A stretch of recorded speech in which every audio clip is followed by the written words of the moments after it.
Portugal are a better team with Cristiano Ronaldo on the bench. I felt at that particular time we're a better team with him on the bench.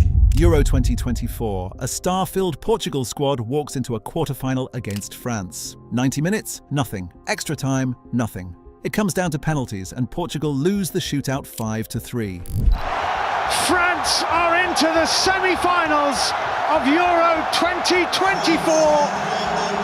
Portugal and Cristiano Ronaldo are out. No goals from open play, no trophy. Just a golden generation walking off the pitch with their heads down again. The whole country asked what went wrong. One man didn't have to ask, he already knew, and he hasn't stopped talking about it since. Jose Mourinho has been circling this Portugal team like someone who can see the ending before the rest of us. After their latest stumble, he said the quiet part out loud.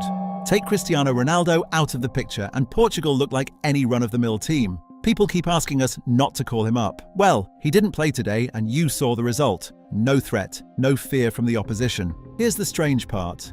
That sounds like a defense of Ronaldo. Listen again, and it sounds like a warning about him. Which one was it? Hold that thought, because the answer is the whole story.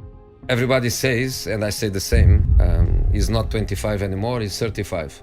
Okay. Let's rewind and walk the road that got Portugal here. After the Euro 2024 heartbreak, Portugal moved into World Cup qualifying. In November 2025, Ronaldo picked up a red card in Dublin and Portugal lost 2-0 to Ireland. This victory with a clean sheet against Portugal.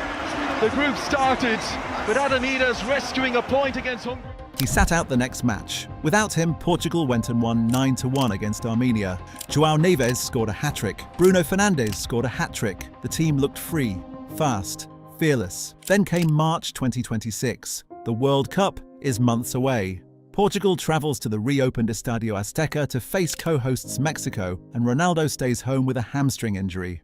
Portugal dominates, around 2/3 of the ball. 10 shots, only 2 on target. Gonzalo Ramos rattles the post, and the match ends 0-0. And there is a cruel irony in the setting. That same Azteca pitch will host the World Cup's opening match this summer, and Portugal could not break it down. So here is the contradiction Mourinho keeps pointing at. Portugal plays well without Ronaldo. Against weaker sides, they bury chances, like the 9 they put past Armenia. But against a real defense like Mexico, the goals dry up. Nobody forces the moment when the game tightens. And the only finisher they trust is already 41. It's clear that he's very nice to have still scoring goals in the Saudi Pro League, of course. They will use him. He won't start all the games, I don't think. And this team is no longer Cristiano Ronaldo's team. It's probably Bruno Fernandes' team. Look at Ronaldo's World Cup record, and the story isn't the goals, it's the role. In 2006, he was a 21-year-old starter driving Portugal to the semi-finals. By 2022, he was 37, and for the first time since 2008, he didn't start a match at a major tournament. Portugal benched their own captain in the round of 16, then reached the quarterfinals with him coming off the bench. His only goal in Qatar was a penalty.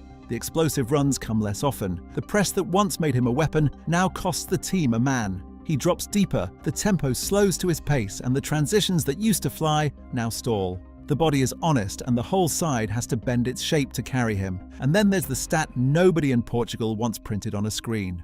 In 5 World Cups, Cristiano Ronaldo has never scored in a knockout match. Not one.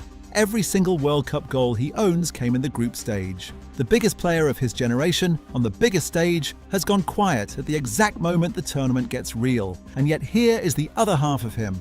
Ronaldo has scored more international goals than any man in football history. If he is picked this summer, it will be his 6th World Cup, a milestone no footballer has ever reached. That is the pull. That is why Portugal keeps saying yes. Mourinho framed the trade-off perfectly. When Ronaldo is on the pitch, the opposition think twice. Without him, they don't think at all. That's the paradox in one line. Ronaldo is the fear factor and the handbrake at the same time. He buys you respect from defenders and he costs you speed. You don't get one without the other. Now look at what they're wasting. Portugal might have the best midfield on the planet. Vitinha and João Neves just won back-to-back Champions League titles with PSG, the strongest club side in Europe. 2 seasons, 2 finals, 2 trophies, and they are the heartbeat of that team.